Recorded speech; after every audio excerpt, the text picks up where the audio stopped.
¿Qué tal? Buen día. Estamos dando unos minutos esperando la conexión del capacitador. Agradecemos su comprensión.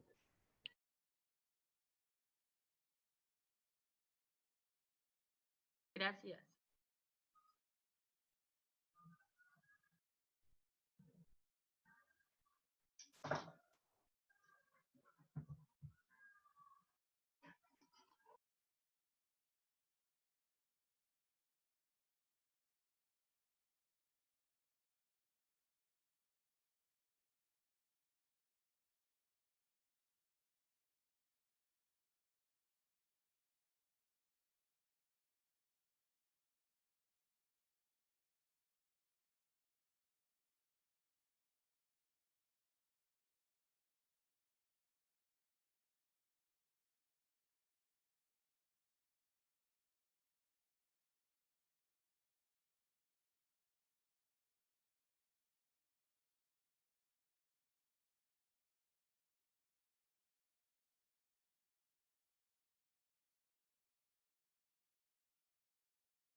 Ya le subí hasta el 78 y no.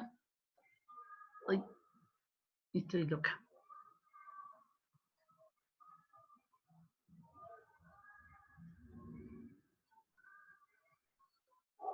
tal? Buen día, César. Ahorita te doy el control.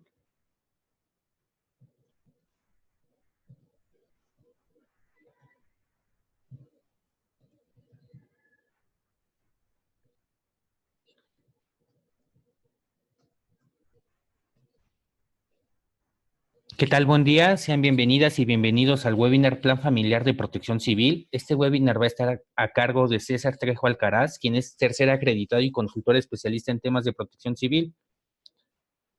Buenas tardes, César. ¿Qué tal? Muy buenas tardes. Mm. Gracias, Adán, por la invitación, gracias por el espacio. Una disculpa por los contratiempos, ya saben que de repente el internet se cae y cosas así, pero bueno, ya aquí estamos para arrancar el tema del día de hoy.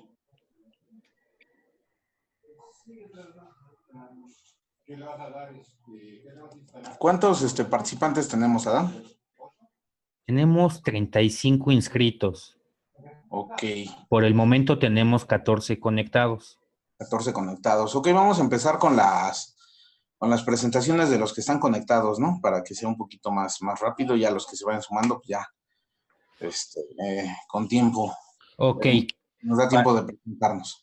Para esta parte voy a ir nombrándolos a cada una de ustedes, las personas que están conectadas, conforme aparecen en la lista de participantes.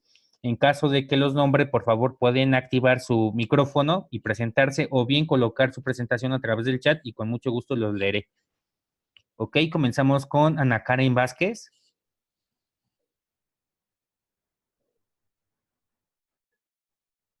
Ana Lilia Olayo.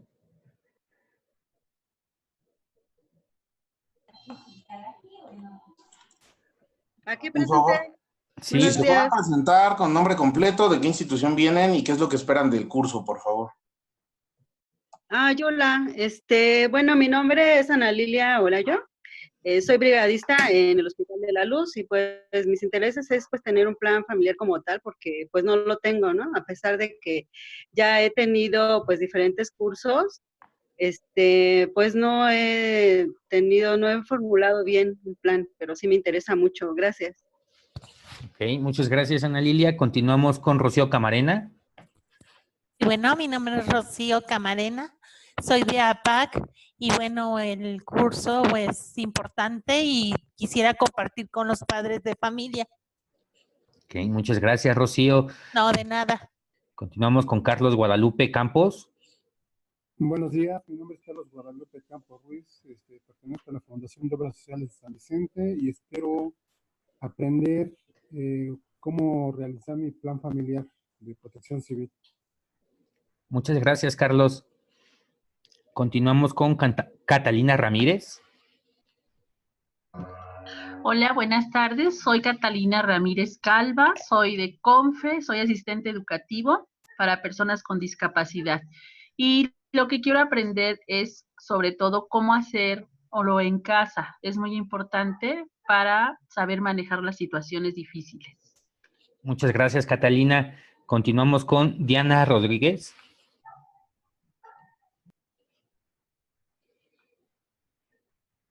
Seguimos con Edith Trejo Gómez. Hola, buenas tardes. Yo soy Edith Trejo Gómez, soy de Hospital de Jesús, del área de la Escuela de Enfermería. Y bueno, yo sí quiero saber cómo se hace un plan de protección familiar para poderlo transmitir a mis alumnos y también aplicarlo en mi hogar. Muchas gracias, Edith. Continuamos con Guillermo Flores. Hola, soy Guillermo Flores, soy de CONFE. Pues aprender a crear el plan familiar de protección civil. Ok, muchas gracias, Guillermo. Seguimos con Guadalupe Arce.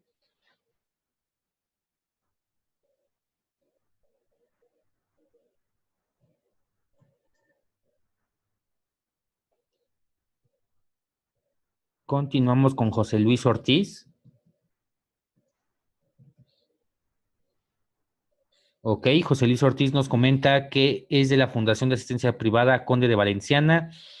No tiene idea de cómo hacer el plan familiar de protección civil. Ok, muchas gracias.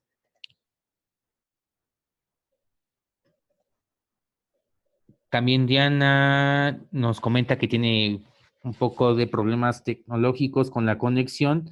y viene de Fundación por Niños de la Calle y le interesa hacer un plan familiar de protección civil. Ana Karen también nos comenta que es de Confe y le interesa este curso porque quiere aprender a hacer el plan familiar. Una disculpa, tuvo un problema al entrar y no escuchaba. No te preocupes, Ana Karen. Seguimos con José María García Valdecasas. Buenas tardes, pertenezco a la Fundación Por Nosotros, IAP, y tengo interés en aprender mucho en este curso para poderlo transmitir a las obras que ayudamos. Muchas gracias. Gracias a ti, José María. Continuamos con Marta Claudia Martínez. Hola, buenas tardes. Mi nombre es Marta Claudia Martínez Hernández. Soy de la Escuela Hogar Perpetuo Socorro. Mi interés es para poder reestructurar el plan familiar que ya tenía, pero considero que debo de hacer cambios ahorita exactamente por la pandemia. Gracias. Gracias a ti, Marta. Continuamos con Raúl Iván Ortiz.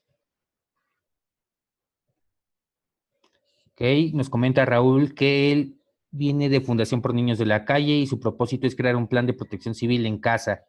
Muchas gracias, Raúl. Continuamos con Rodrigo Fonseca Carreón. Hola, buenos días.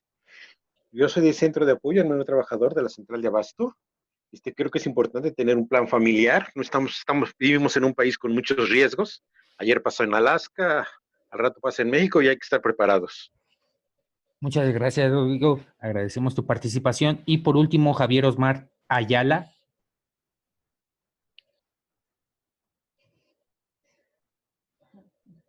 Bueno, también tenemos el comentario de Guadalupe Arce, tiene problemas con su micrófono, pero ella quiere aprender a hacer un plan de protección civil familiar.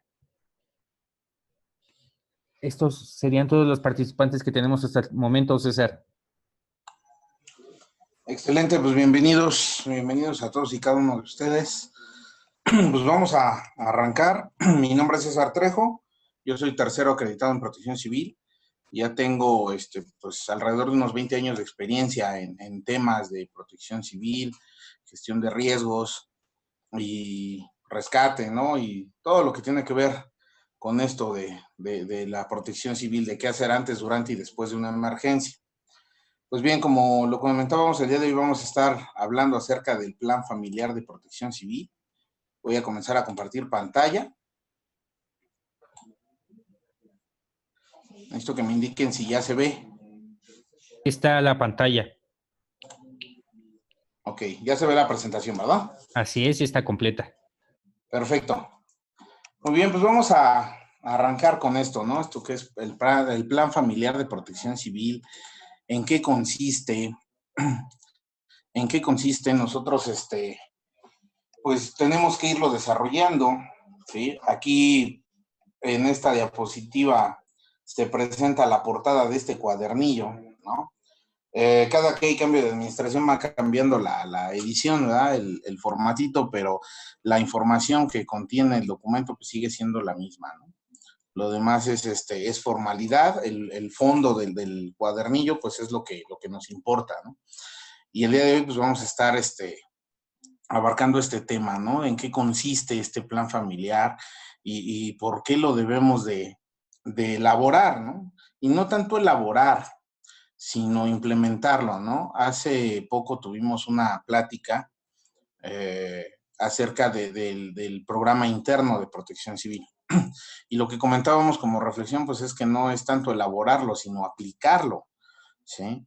Y en materia de plan familiar es exactamente lo mismo. De nada nos sirve tener el cuadernillo, ¿sí? ¿Por qué? Porque ese cuadernillo no es garantía de que realmente vamos a salvar a nuestra familia, nos vamos a salvar a nosotros o nuestro entorno, nuestros bienes, ¿no? ¿Sí? Lo que verdaderamente es garantía de que salgamos avante ante cualquier eventualidad, ante cualquier contingencia, pues es que verdaderamente estemos aplicando toda la información que este cuadernillo, ¿no?, contiene, ¿sí? Este cuadernillo lo pueden encontrar ustedes en digital, ¿sí?, en la página de la Secretaría de Protección Civil. Al final de la charla les voy a proporcionar el link donde lo pueden buscar, o se los mando, se los hago llegar a través de Adán, en formato PDF, ¿sí? O también está la opción de que ustedes, a través de sus instituciones, pueden solicitarlo, ¿no? Al área de comunicación social de la Secretaría de Gestión Integral de Riesgos y Protección Civil, ¿sí? Para que les hagan llegar los ejemplares de manera impresa, inclusive hasta pueden reforzarlos también con alguna otra capacitación, ¿sí? Pues bueno, vamos a ver de qué se trata. Dice aquí que las afectaciones provocadas por fenómenos naturales o por el hombre se pueden evitar o disminuir si cada miembro de la familia conoce y hace conciencia de ellas. Se debe estar preparado para hacerles frente y aminorar el impacto que pudieran ocasionar en tu bienestar, patrimonio y entorno. Aquí lo importante no es saber si estamos o no estamos expuestos, ¿sí? ¿Por qué? Porque es más que obvio que estamos expuestos a un montón de fenómenos, ¿sí? Tanto naturales como antropogénicos o generados por el hombre. Lo importante no es saber si estamos expuestos, sino saber en qué medida nos van a impactar esos fenómenos, en qué medida se pueden convertir en desastres, ¿sí? Y qué tenemos nosotros como herramienta para poder aminorar el impacto de estos fenómenos. Ejemplo, ¿no? Se hablaba de un sismo que ocurrió, ¿no? Creo que fue el día de ayer en Alaska, ¿no? Y sabemos que en cualquier momento nos puede llegar a temblar a nosotros. Y dependiendo del lugar donde nosotros nos encontremos, pues es el tipo de afectaciones que podemos llegar a tener, ¿sí? De entrada, la primera afectación, como ya lo vivimos ahora el 2017 con los sismos, pues es el desabasto, ¿no? El desabasto, el tráfico para poder llegar a nuestras casas, ¿sí? A lo mejor tuvimos afectaciones en viviendas, pero no, ¿verdad? ¿Sí? Pero de eso se trata esta plática, ¿no? De saber cómo comprender el riesgo de desastre en el que nos encontramos, ¿no? Y asimismo poder tomar decisiones con la finalidad de convertirnos en la solución, más no en parte del problema, ¿sí? Porque, repito, podemos tener un montón de información y podemos tomar infinidad de cursos en materia de protección civil, pero si no aplicamos todo el conocimiento ahí vertido, pues de nada sirve. No estamos buscando soluciones, nos estamos convirtiendo en parte del problema, ¿verdad? ¿Qué es esto del plan familiar? Dice aquí que es un conjunto de actividades a realizar antes, durante y después de una emergencia o desastre por los miembros de una familia, ¿sí? Eso es el plan familiar de protección civil. Conjunto de actividades, ¿sí? No nada más es el hecho de tener el cuadernito, tomar la capacitación y ya. Va de la mano también a lo mismo que el programa interno que la mayoría de ustedes tienen en sus establecimientos, bueno, en sus centros de trabajo, ¿sí? O a lo mejor algunos están realizándolo en sus centros de trabajo, ¿sí? Lo mismo es en un plan familiar, ¿no? Con la diferencia de que pues no se requiere tanta información, ¿no? O tanta documentación, porque pues el entorno familiar es más reducido, ¿sí? Aquí en un plan familiar pues no hablamos de una brigada, un comité interno de protección civil, ¿sí? Tampoco hablamos aquí de sanciones, ¿no? Y ese es un tema muy importante, que la mayoría de los establecimientos, empresas y demás, elaboran su programa interno con la finalidad de cumplir con la autoridad, evitar sanciones, ¿sí? De que los dejen trabajar y no les suspendan actividades. Y aún así hay muchas empresas que no lo llevan a cabo o nada más lo realizan como un trámite y hasta ahí se quedó, ¿sí? Ahora, ¿qué pasa con el plan familiar? El plan familiar, pues sí, es una obligación. Es una obligación, pero no va de la mano con sanciones. Y eso, pues es lo que hace esa pequeña gran diferencia. ¿Por qué? Porque no hay autoridad que nos llegue a sancionar ni económicamente, ni suspendiendo actividades en nuestro hogar por no contar con un plan familiar, ¿no? Y lamentablemente nuestra sociedad, ¿sí? Nuestra sociedad es una sociedad anarquista por naturaleza, ¿no? Todo lo que representa autoridad hay que ir en contra, ¿sí? La prueba la vemos día con día al momento del tránsito, ¿no? ¿Cuántos automovilistas no van sin utilizar el cinturón de seguridad, ¿no? ¿Cuántos andan circulando en la calle sin verificación, sin la póliza de seguro, ¿no?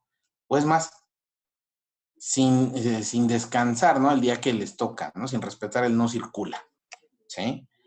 ¿Por qué? Pues porque hay que ir en contra de la autoridad y hasta nos jactamos porque burlamos esa autoridad. Ah, ya viste, el de tránsito pasó y no se dio cuenta que no traía cinturón, ¿sí?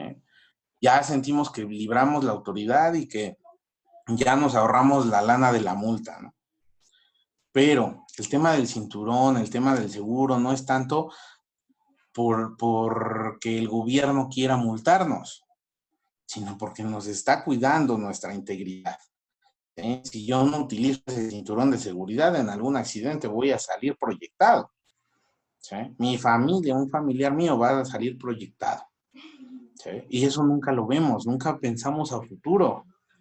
Entonces no se trata nada más de burlar la autoridad y de que ya me libré de la multa, ¿no? Y ya soy bien fregón, no.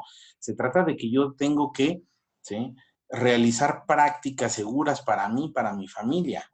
Y lo mismo debe de ser entonces con el plan familiar. No por el hecho de que la autoridad no me pueda a mí sancionar por no contar con este documento en mi vivienda, quiere decir que yo no voy a tener la responsabilidad humana y social, ¿sí?, de atender estas indicaciones para salvaguardar mi integridad y la de mi familia, así como el patrimonio, ¿sí? Independientemente de que la habitación donde me encuentre yo sea propia o sea alquilada, ¿no? O prestada o X o Y, ¿sí? ¿Por qué? Porque estamos hablando también de muebles, ¿sí? Estamos hablando, por ejemplo, de una televisión, de una computadora, las cosas o hasta los juguetes de mis hijos. Todo eso es patrimonio de la familia, ¿sí? Independientemente de que esté en una habitación que no sea mía, todo lo que está allá adentro sí es mío y es el resultado de mi esfuerzo laboral, ¿sí? De toda mi familia. Entonces, si yo quiero darle, ¿sí?, seguridad a toda mi familia, darles ese bienestar, pues yo tengo que ser responsable y aplicar todo, ¿sí?, lo que vamos a ver el día de hoy, ¿no?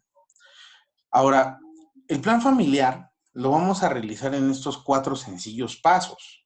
El primer paso es detectar y reducir riesgos al interior y exterior de la vivienda. Aquí importante, no todo está en nuestras manos, ¿sí?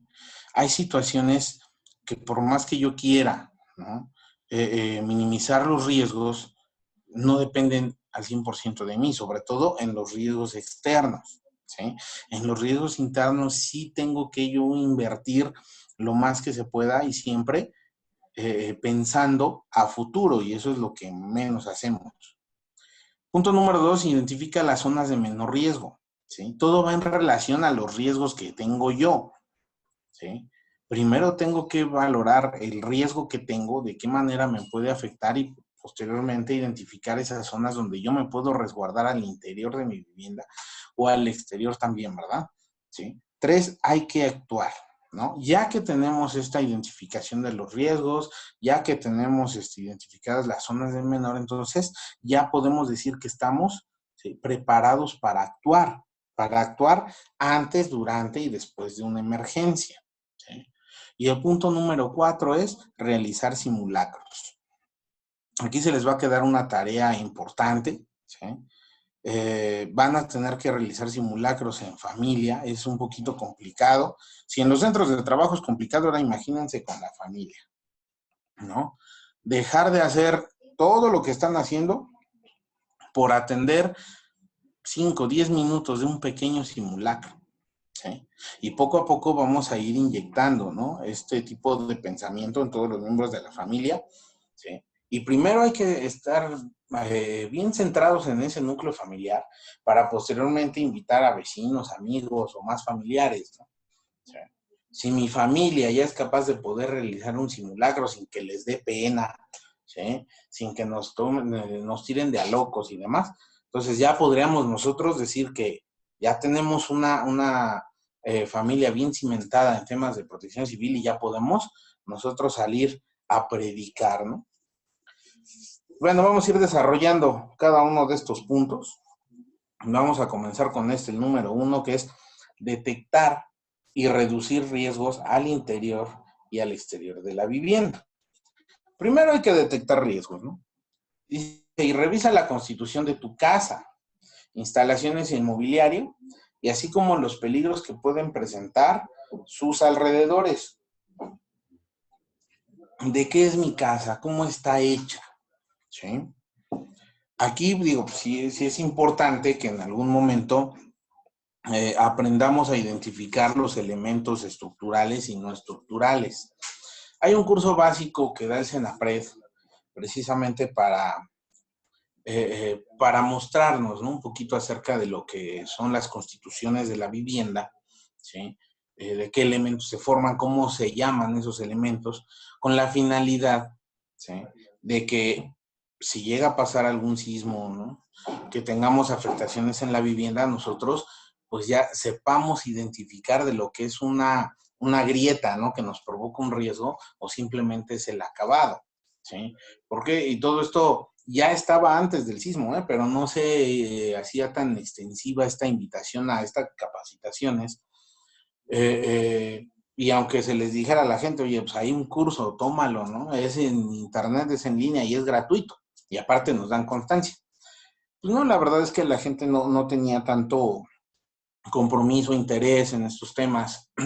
Fue hasta el sismo de 2017 donde sí ya empezaron a ver la necesidad, ¿no? Sobre todo porque de repente encontrábamos grietas, ¿no? Nos hacían los llamados para que fuéramos a revisar viviendas, ¿sí? ¿Por qué? Porque tenían muchas grietas y ya vamos y solamente eran los acabados, pero aún así la gente, pues con miedo, ¿no? En muchas viviendas nos decían, pues independientemente de que me digas que son acabados, no me voy a dormir en mi casa, ¿sí? Entonces, precisamente por eso debemos de estar informados, ¿no? Todas estas capacitaciones, toda esta información nos debe de ayudar para poder ir rompiendo con esos mitos, ¿no?, acerca de los desastres, ¿sí? Y tomar la mejor decisión para mí, para mi familia. Luego dice, elabora un croquis e indica con rojo todas aquellas fallas y desperfectos encontrados, ¿sí? El croquis no tiene que ser como los arquitectónicos, ¿no?, en AutoCAD y cosas así, no, simplemente a mano alzada en una hoja de cuaderno, de preferencia cuadriculado, para que ustedes puedan hacer un croquis. No se requiere escala ni nada, o sea, simplemente traten de dibujar su vivienda como si la estuvieran viendo desde arriba, ¿sí? Y a partir de ahí van ustedes a marcar, ¿no?, todas aquellas fallas y desperfectos. ¿Por qué? Porque esas son los lugares o zonas consideradas como de mayor riesgo. Anoten el croquis las observaciones sobre los posibles riesgos en tu hogar y del entorno, así como las recomendaciones para reducir los tanques de gas, tomas eléctricas, instalaciones de agua, ¿no?, en mal estado y cosas así. Todo eso se tiene que ir anotando, ¿no? Marca otros elementos de peligro como pueden ser alcantarillas o registros sin tapa, roturas o desniveles en el piso, rejas, cables tendidos, macetas o jardineras y otros objetos en general que pudieran provocar daños. Primero tenemos que hacerlo lo de adentro, ¿no? Primero lo que tenemos dentro de mi vivienda, ¿sí? ¿Por qué? Es bien sabido que cada que se escucha la alerta sísmica o cada que sentimos que el piso se nos mueve, queremos salir corriendo, ¿no? O sea, ¿y salimos corriendo a dónde? A donde hay más riesgo, donde tenemos árboles, donde tenemos postes, donde tenemos electricidad, y pues tampoco es, y no es conveniente, ¿sí? No es conveniente salir a esos lugares, porque es mucho mejor estar en casa, es mucho mejor quedarse en la vivienda. Pero si no conocemos los riesgos de la vivienda, si no conocemos todo lo que nos puede llegar a afectar o a favorecer, simplemente no confiamos en el lugar donde nosotros estamos, ¿sí?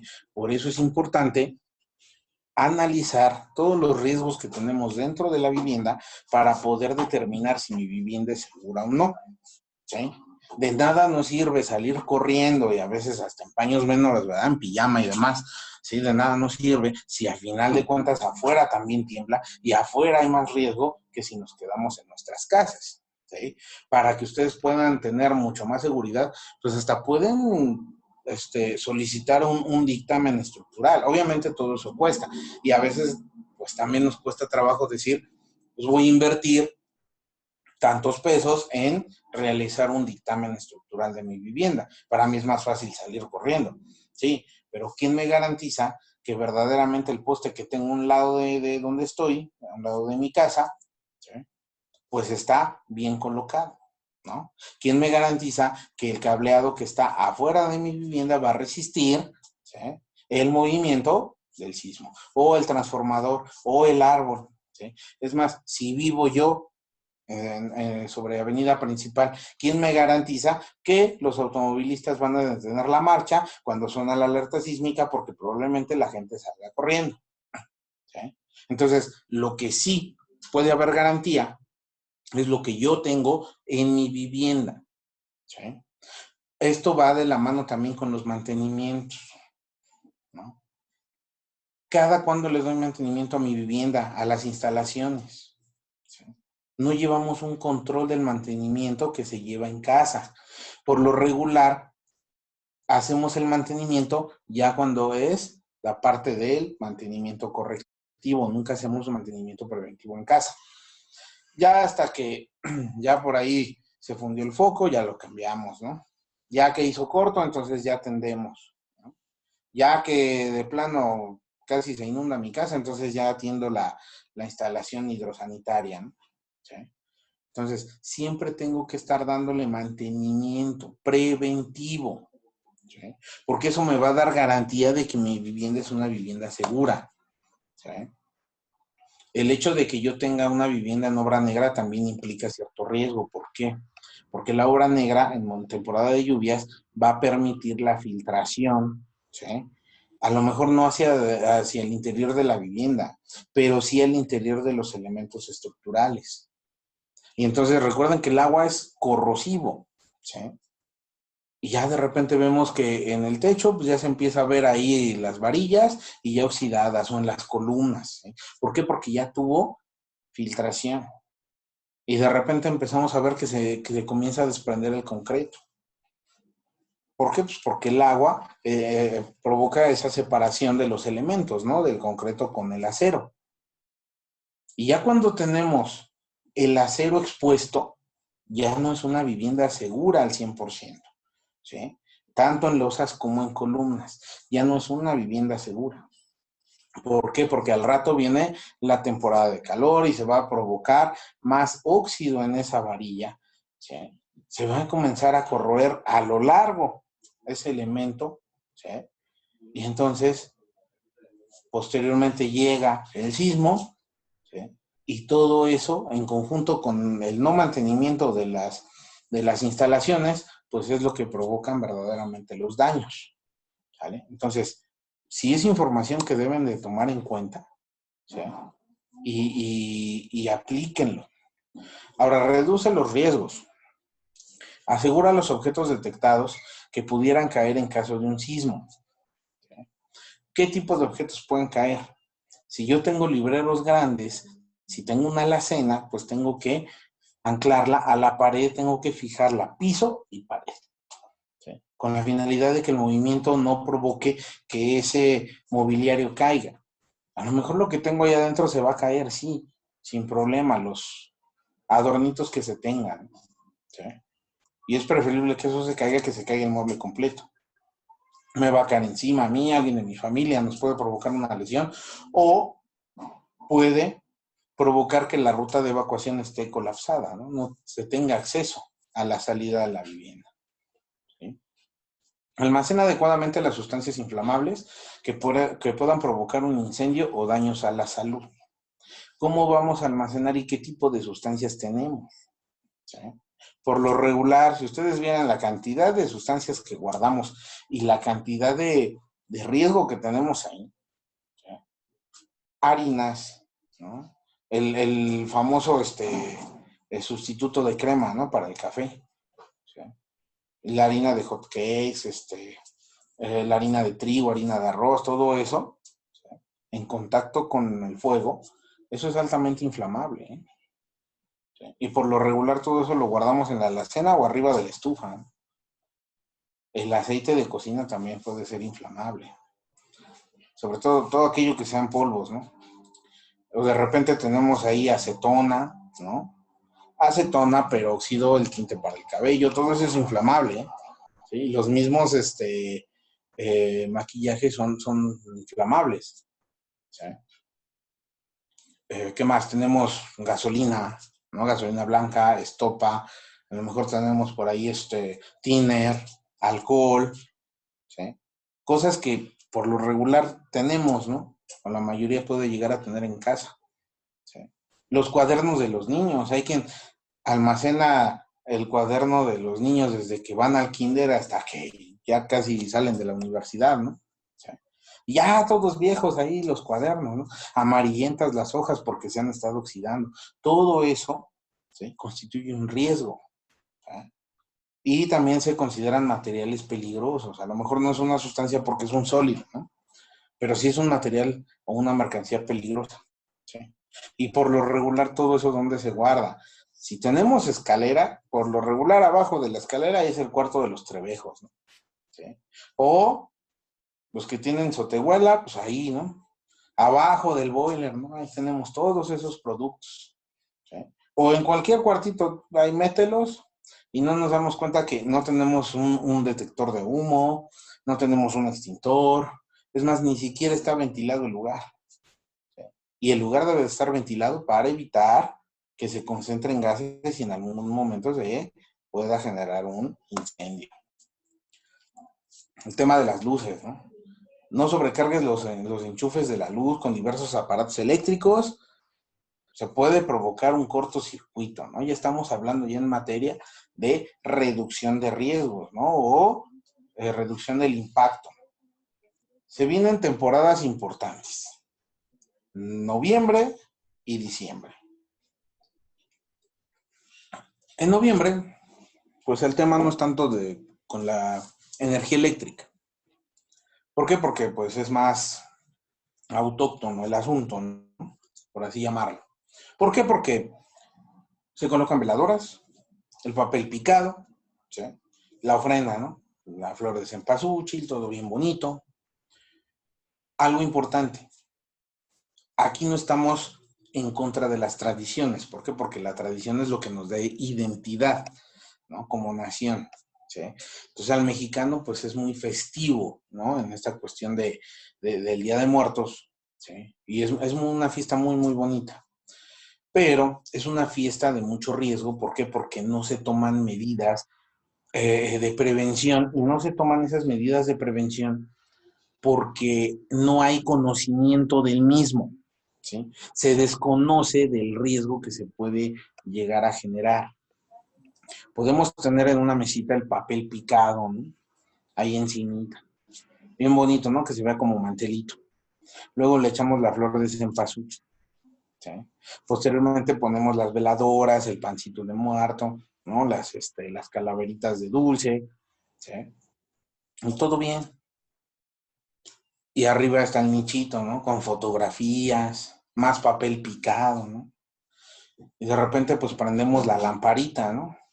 Y depende aquí cómo cada quien maneje la tradición, porque hay quien dice que desde el 31 se tienen que emprender las velas y se apagan hasta el día 2, ¿no?, o 3 de noviembre. Bueno, hay también muchas discrepancias en esto, ¿no? Pero bueno, de entrada, el 1 y el 2 se mantienen prendidas las veladoras todo el día, ¿no?, generando calor, ¿sí?, generando que esos gases se dispersen, ¿sí?, por toda la habitación donde se tiene la ofrenda, ¿no? Ahora imagínense, yo prendo la veladora y la flama ¿hacia dónde va? Hacia arriba. Por lógica, el calor va hacia arriba. Si yo en la parte superior de donde tengo esa vela tengo un papel picado, en algún momento ese papel va a pirulizar, sobre todo porque es un papel muy delgado. Y entre más delgado sea el papel, es más fácil, ¿sí?, que se provoque un incendio con ese papel. Ahora, la flor de cempasúchil se pone, ¿no?, se deshoja, se pone bien bonito, ¿sí? ¿Y qué creen? Que cuando se seca la flor, también es inflamable.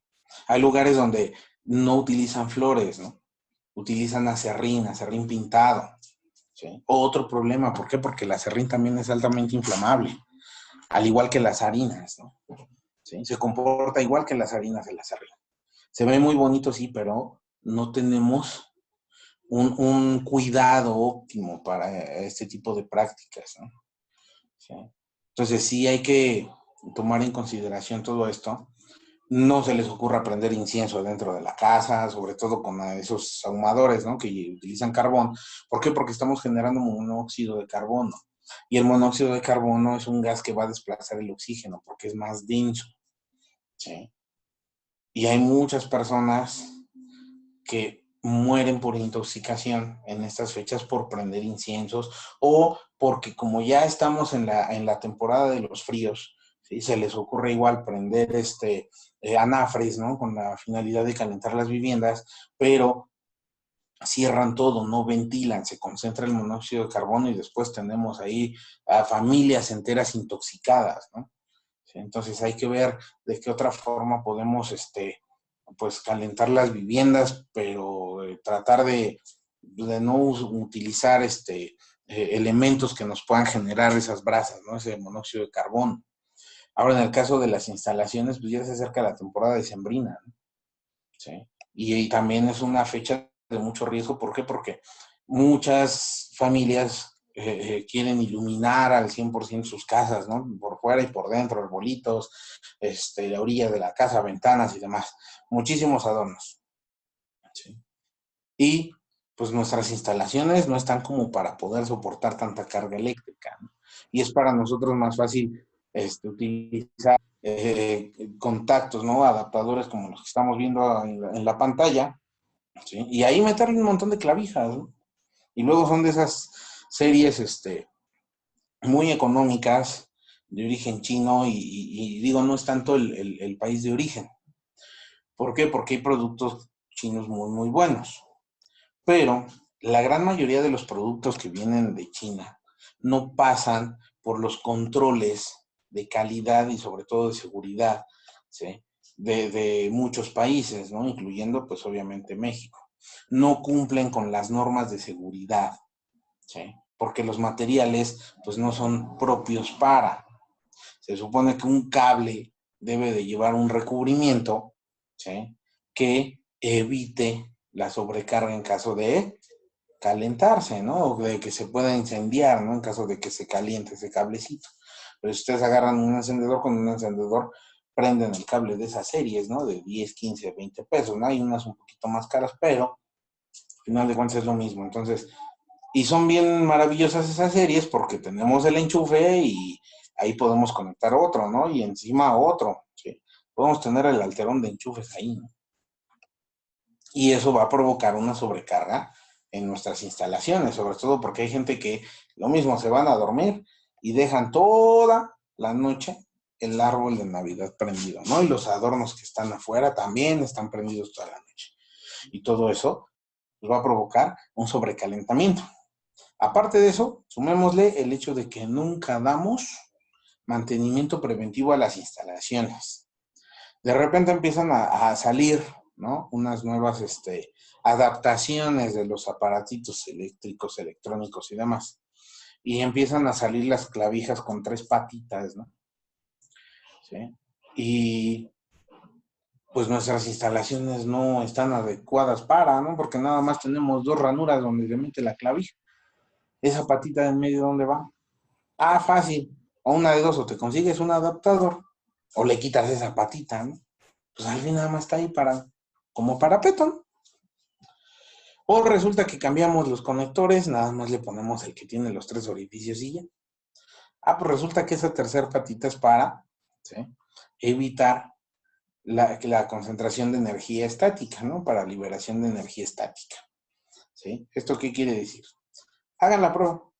La mayoría de los aparatos, ¿sí? Ya empiezan a tener esas 3 patitas. ¿Por qué? Porque las clavijas de 2 siempre sacan una chispita, ¿no? Placa. Si nosotros le quitamos esa tercer patita, le ponemos un adaptador, va a seguir sacando esa chispita. Y esa chispita no es otra cosa más que esa liberación de energía estática. Si hay una concentración de gas con esa chispita, reventamos todos, ¿sí? Ahora, en el caso de cambiarle los conectores, los enchufes, ¿no? ¿Sí? Va a seguir siendo lo mismo. ¿Por qué? Porque esa tercer patita, o es decir, el tercer orificio del conector, debe de ir conectado o aterrizado, ¿no? A una conexión a tierra, ¿sí? Que es una varilla que va hasta abajo, de donde está la cimentación, ¿no? Entonces, no hay garantía de que verdaderamente se esté aterrizando. No podemos, hay quien cuando hace el cambio de instalación eléctrica, ese tercer conector lo anclan a alguna parte de la charola, ¿no? Donde están los cables. Pues tampoco es viable, ¿por qué? Porque la charola no me garantiza que se va a aterrizar. La chispa se sigue quedando ahí, ¿sí? Ese chispazo tiene que irse hasta abajo. Entonces, si voy a hacer un cambio en mi instalación eléctrica, porque ya no cumple, pues no hay otra cosa más conveniente que, pues, invertir, solicitar que un eléctrico vaya, ¿no? Y nos haga, un electricista, mejor dicho, que vaya y que nos haga el cambio de la instalación. Va a salir un poquito caro, a lo mejor no tenemos el presupuesto, pero créanme, si yo invierto, es mucho mejor, ¿sí? Es alguien que sabe lo que hace, sabe hacer su trabajo y sobre todo, pues al menos tengo a quien echarle la culpa, ¿no? ¿Sí? ¿Por qué? Porque si yo le voy a dar trabajo a alguien, pues tiene que darme garantía de que pues está bien realizado el trabajo. Ahora, en el caso del agua, elimina los goteos en todas las llaves. Si encuentras humedad en alguna pared, debes llamar en cuanto antes al especialista para que realice la reparación. Vamos a lo mismo. Siempre un especialista, ¿sí? ¿Por qué? Porque a veces nosotros no sabemos al 100% los secretos del oficio y podemos cometer, ¿sí?, atrocidades, ¿eh? Aunque no lo crean. Evitar arrojar comida o objetos a las tuberías, ¿sí?, ya que estas se pueden tapar. Y es muy común, ¿no? Siempre ahí estamos aventando los residuos de la comida y al poco rato ya tenemos ahí asolvada la instalación, ¿no? El desagüe. Y al rato, pues sí, ya nos sale más caro porque hay que pagar el desasolve, ¿no? ¿Sí? Entonces, lo más conveniente es prevenir. Y bueno, ya después viene el gas. El gas es uno de los elementos más, pues más complicados. ¿Por qué? Porque no hay un uso adecuado del mismo, ¿sí? Dice aquí, verifica que las instalaciones no tengan fugas, coloca agua con jabón en las conexiones, si se ven burbujas será necesario que llames a un especialista. También hay que ver a qué especialista llamamos, ¿verdad? Porque me ha tocado ver plomeros o aquellos que se dicen plomeros que en lugar de ocupar jabonadura para verificar si hay fugas en la instalación, lo que hacen es que prenden el encendedor y van recorriendo todo el tubo hasta que encuentran la fuga, ¿no?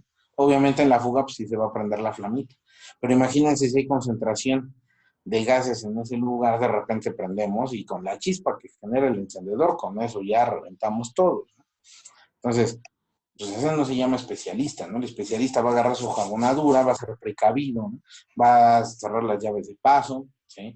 También es importante, debemos de tener llaves de paso y que estén al alcance, no de los niños, al alcance de cualquiera de nosotros para poder rápidamente hacer un corte en el suministro, ¿no? En caso de que se suscite alguna emergencia, ¿sí?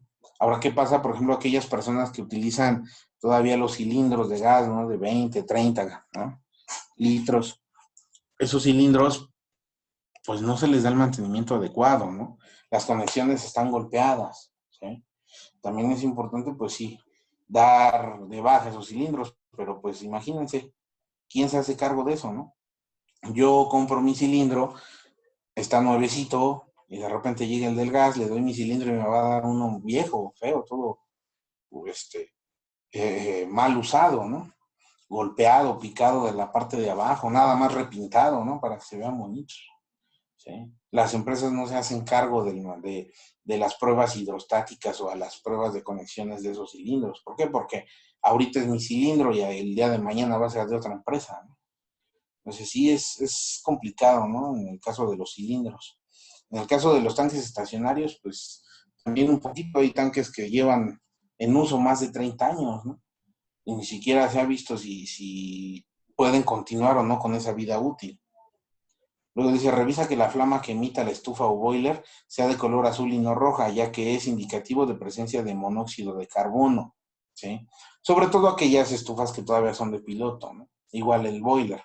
¿Eso qué quiere decir? Que ya hay mucho, ya se está quemando algo de más ahí, en ese lugar, ¿no? Puede ser el cochambre que se va quedando en las estufas, sí, que en algún momento eso se puede salir de control y se puede generar ahí un incendio. Entonces, la flamita debe de ser de color azul, ¿sí? Si todavía se tienen esas estufas, yo lo que recomiendo es que traten ya de cambiarlas. Es muy complicado por la cuestión económica, sí, pero ¿qué pasa? De repente una corriente de aire puede apagar el piloto. Y si se apaga el piloto, hay una fuga de gas, ¿sí? Hay una fuga de gas, hay concentración del mismo y de repente una chispa y puede llegar a haber un flamazo, ¿no? Una deflagración. En el caso de tener cilindros de gas, revisa que se encuentren en buen estado constantemente, ¿sí? Sobre todo que no esté picado de la parte baja. Es un tema complicado esto de los cilindros, ¿sí? Me hacen una pregunta aquí, ¿qué flama azul inclusive con gas natural? Sí.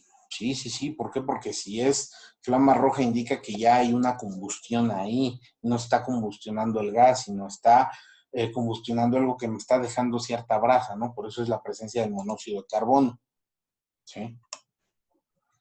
Entonces sí es importante, pues, estar revisando constantemente las instalaciones. Ya que revisamos las instalaciones, entonces ahora sí, ya identificamos las zonas de menor riesgo, ¿no? Hay que marcar las zonas de menor riesgo. Ojo, la zona de menor riesgo en nuestra casa no la vamos a marcar. ¿Por qué? Porque la verdad es que no se va a ver bonito, ¿verdad? ¿Sí? Recuerden que estos señalamientos no van acorde con el famoso Feng Shui. Pero bueno, sí es importante en el croquis marcarlas, ¿sí? La señalización en un establecimiento, en un centro de trabajo, más que ir dirigida hacia el personal que ahí trabaja, va dirigida al personal que va de visita, usuarios, proveedores, clientes, ¿no? ¿Por qué? Porque ellos entran al lugar y desconocen dónde están las zonas de menor riesgo debido a que no trabajan ahí. Pero los trabajadores de ese lugar ya deben de considerar cuáles son las zonas de menor riesgo, cuáles son las rutas de evacuación, dónde están los puntos de reunión, extintores, botiquines y demás. ¿Por qué? Por el simple hecho de vivir ahí, ¿sí? Y esto facilita más, ¿por qué? Porque en caso de una emergencia, no estoy esperando a que el brigadista llegue por mí y me lleve de la manita hasta el punto de reunión. Recuerden que cada quien es responsable de su propia seguridad, ¿sí? Entonces, las zonas de menor riesgo, dice aquí, las columnas y muros de carga son zonas de menor riesgo. Por eso es importante aprender a identificar los elementos estructurales que tenemos en nuestra vivienda para saber si tenemos o no tenemos columnas y muros de carga, ¿sí? Si vivo en departamento de interés social, difícilmente voy a tener columnas y muros de carga. ¿Por qué? Porque por el tipo de estructura, ¿no? Probablemente sí se puedan considerar muros de carga, aunque sí necesitamos, repito, conocer el tipo de elemento, ¿no? Luego, lejos de vidrios que pudieran romperse y objetos que pudieran caer. Estos tienen que estar aislados de lugares donde se almacenan materiales peligrosos, ¿sí? Fuera de la cocina, en caso de un sismo, las puertas de los gabinetes se pueden abrir, los platos y vasos pueden caer al piso, ¿sí? Por eso les comentaba, todo aquello que esté alto, que pueda llegar a caer en caso de un sismo, ¿sí? Hay que anclarlo, ¿no? Las puertas tratar de sujetarlas para que al momento del movimiento estos no se abran y todo lo que esté en ese lugar, en la alacena y demás, se puede llegar a caer, ¿no? En la medida que se pueda. Si no, pues tomar otras consideraciones como acomodar de una mejor forma las cosas, lo más pesado en las partes bajas, ¿no? Para evitar que algo pesado, una olla express, por ejemplo, ¿no? Que me llegue a caer encima, que me llegue a caer en la cabeza, o sea. Entonces sí hay que ver también cómo se acomoda, ¿no? los trastes o la misma despensa.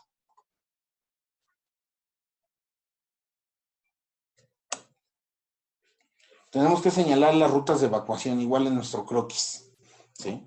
Señalo las rutas de evacuación. Dice aquí, las rutas de evacuación son aquellas por donde llegarás a los lugares de menor riesgo. No solo consideres la más directa, sino las menos peligrosas. Uf. Dice aquí, son aquellas por donde llegarás al lugar de menor riesgo, no a la salida, ¿sí? No necesariamente tiene que ser a la salida, aunque claramente dice ahí ruta de evacuación y se entiende que vamos a evacuar el inmueble. Sí, pero también hay que considerar que no siempre va a ser viable salir, ¿no? Entonces, la ruta de evacuación sí se puede considerar para dirigirnos al punto de reunión dentro de la vivienda y posteriormente, entonces ya pensar en una salida, ¿sí? Por eso es importante que dentro del croquis vamos a señalar las zonas de menor riesgo desde el punto más alejado a la vivienda hasta la salida, ¿no?, de la misma. ¿Por qué? Porque en caso de que yo no pueda salir porque ya el movimiento del sismo es muy fuerte, ¿no? O porque el vecino es el que se está incendiando y si salgo yo dejo entrar el humo o el fuego me puede alcanzar, pues entonces mejor me voy a una zona de menor riesgo, ¿sí? Espero a que pase todo el evento y entonces ya posteriormente buscaré la salida, ¿no? Identifica los objetos que puedan ser un obstáculo en las rutas de evacuación y retirarlos. Yo sé que a muchos les gustan las plantitas, ¿no? Todo lo verde.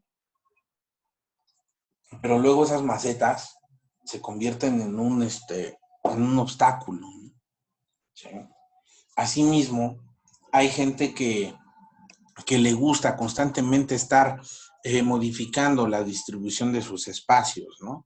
De repente nos compramos una sala nueva, ya nos cansamos de una sala y compramos otra, ¿no? Ahora es diferente y la vamos a poner al revés, ¿no? Donde estaba un sillón, ahora ese va a ser pasillo y ponemos el sillón del otro lado, ¿no?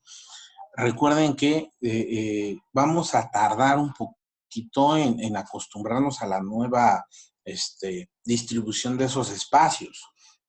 Hay que considerarlo porque imagínense, traigo mi sala nueva y resulta que de repente en la noche suena la alerta sísmica. Intento salir de mi vivienda y resulta que yo estoy acostumbrado a que sobre este pasillo voy y salgo hasta la calle, pero ahora resulta que hay un sillón ahí que no había contemplado yo. Tengo que modificar la ruta de evacuación y es tiempo valioso, ¿sí? Más aparte de que si me llego a tropezar, me llego a lesionar, tampoco salí, ¿no? O puedo generar un cuello de botella con mi familia, ¿sí? También eso es muy importante que lo tomemos en consideración. No está mal estar cambiando de distribución de espacios. Digo, a veces también un espacio, verlo igual por mucho tiempo y sobre todo si se considera lugar de descanso, pues en algún momento, lejos de ser un lugar de descanso, también nos va a estresar, ¿no? Por estar siempre viendo la misma rutina, ¿no? Entonces sí, también es conveniente, lo dice el mismo Feng Shui, ¿no? Que hay que estar cambiando, ¿no? Colores, distribución de espacios, color de muebles, ¿no? Aquí lo importante es que si yo voy a cambiar la distribución de espacios de mi vivienda, ¿sí? Una vez que tenga yo la nueva distribución, en ese momento tengo que hacer 1 o 2 simulacros lo más pronto posible para modificar protocolos de actuación, ¿sí? A lo mejor el cambio de sala va a aumentar el tiempo en la evacuación. A lo mejor yo hacía 20 segundos en evacuar desde cualquier punto de mi vivienda, ahora ya no van a ser 20 segundos, ya van a ser 30 o 40 segundos, ¿no? Entonces, por eso es importante realizar estos ejercicios de simulacros. Al ratito vamos a ver cómo se realizan. Importantísimo, escaleras, ¿sí? Las escaleras traten de que estén libres. Hay muchas personas que ponen sus fotos, ¿no? A lo largo de la escalera. Digo, está bien, siempre y cuando estén bien colocados sus cuadros. ¿Por qué? Porque recuerdan que también con el movimiento se pueden llegar a caer y eso puede provocar que nos tropecemos. Lo que sí es muy, muy, muy importante, eviten colocar macetas en los escalones, ¿sí? Yo he ido a muchas viviendas donde hay macetas a lo largo de la escalera, ¿sí? Y sí, se ven muy bonitas, lucen mucho, pero al momento de hacer una evacuación, ¿sí? ahí podemos generar un accidente, ¿no? Nos podemos tropezar, podemos rodar por la escalera, ¿sí? También pues traten de poner ahí su cintita, ¿no? Si no la tienen, su cintita antiderrapante, ¿sí?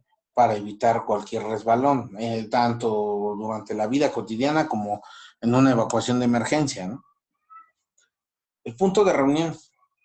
Si tu familia no se encuentra junta durante una emergencia, señalen el lugar donde se reunirán. Eso es muy importante. Yo debo considerar si dentro de mi vivienda hay un espacio considerado como punto de reunión, es decir, un patio, un jardín, lo voy a considerar. Si no tengo dónde, ejemplo, vivo en un departamento, híjole, pues lo más viable es vernos en el estacionamiento, ¿no? Pero ese, aunque se considera un punto de reunión externo, ¿sí? Pero sigue estando dentro del entorno familiar. Pero ¿qué pasa? Por ejemplo, como lo que ocurrió en 2017, ¿no? Muchos estaban en la escuela, otros trabajando, ¿sí? Algunos otros en casa, acabamos de hacer macrosimulacro, estábamos todos dispersos, ¿no? Y de repente, pues empieza el movimiento, se activa tardía la alerta sísmica, bla, bla, ya conocen la historia. Después de ahí, se suspenden actividades, ¿no? En la mayoría de los lugares, sobre todo por los acontecimientos de edificios caídos y demás, rápido, todos a sus casas. Se colapsan vialidades, ¿no? El metro en algunos casos tardó en llegar a funcionar otra vez. El Metrobús en algunos lugares simplemente dejó de dar servicio, había muchísimo tráfico, ¿no? Hasta como para poder tomar un taxi. ¿Por qué? Pues porque el taxista también quiere llegar a su casa, ¿no? Entonces, todo ese colapso va a provocar que difícilmente podamos llegar todos a casa y sobre todo en un periodo corto de tiempo. Hay que implementar un punto de reunión alterno al que está programado cerca de la vivienda. Puede ser un parque, ¿no? Puede ser la casa de un familiar, el lugar donde ustedes se sientan seguros y sobre todo, que todos conozcan la ubicación, ¿sí? Que quede céntrico para todos al momento de que estén dispersos, por si no podemos llegar al lugar de la vivienda, ¿no? El chiste es estar juntos, ¿sí? Entonces sí es importante especificar este punto de reunión alterno donde se van a reunir y tomar en consideración que los tiempos de desplazamiento pueden, ¿sí?, aumentar. Si yo me aviento 1 hora de mi casa al trabajo y del trabajo a mi casa, pues hay que considerar ya no nada más una, a lo mejor son 2 o 3 horas por la gravedad del asunto. Esto va de la mano también con comunicaciones, ¿sí? Eviten hacer llamadas telefónicas, es más fácil un mensaje de texto o un mensaje de WhatsApp, tomando en consideración que la red se va a saturar, a lo mejor va a tardar en llegar el mensaje, va a tardar en leerlo, por lógica va a tardar en contestarlo, tampoco se lleguen a desesperar. Lo que viene cierto es que la red celular no es tan robusta, ¿no?, como otro tipo de comunicaciones, y que una vez que se satura la red por estar llame, pues nunca va a haber servicio. Y pasa de manera cotidiana, por ejemplo, en temporada navideña o en Año Nuevo, a veces no pueden entrar las llamadas telefónicas porque se colapsan, ¿no? Porque muchos usuarios al mismo tiempo están haciendo uso del servicio. Lo mismo ocurre en una emergencia. Son tantos los usuarios que hacen uso del servicio que simplemente la red se satura, ¿sí? Ahora, si vives en un edificio, los vecinos en coordinación con el administrador deben elaborar, aquí ya no es tanto el plan familiar, sino un programa interno de protección civil de todo el edificio o de toda la unidad habitacional.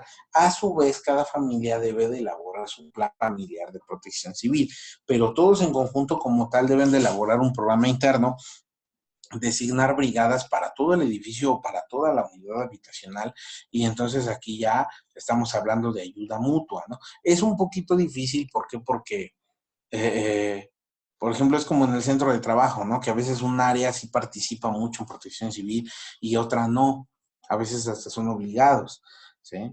Y son obligados porque hay sanciones, ¿no?, por parte de los directivos. pero con familias es muy diferente, ¿no? Hay familias que sí son muy desentendidas, hay familias que pues para todo esto hay que invertir y no quieren invertir ni un peso, entonces en la medida de lo posible pues hay que tratar de hacerlo, ¿no? Y aquí está el ejemplo, ¿no? Un croquis pues, un poquito más elaborado, ¿no? Pero es para que se den una idea de cómo poder hacerlo. Igual y no van a poner tanto detalle como la forma de los piecitos o los muebles, ¿no? El mobiliario que estamos viendo ahí en este croquis. Aquí lo importante es identificar cada uno de esos elementos y ustedes pueden utilizar los símbolos que ustedes quieran, ¿sí? Su catálogo de colores, por así decirlo, ¿no?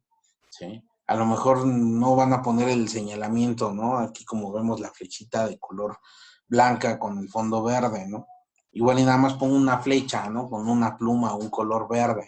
Con eso es más que suficiente, ¿no? El botiquín, pues igual y aquí nada más una crucecita, ¿no? O el extintor. Ya veo ahí en cualquier símbolo, un triángulo, un círculo, lo que a mí se me antoje para poder identificar que ahí hay un extintor.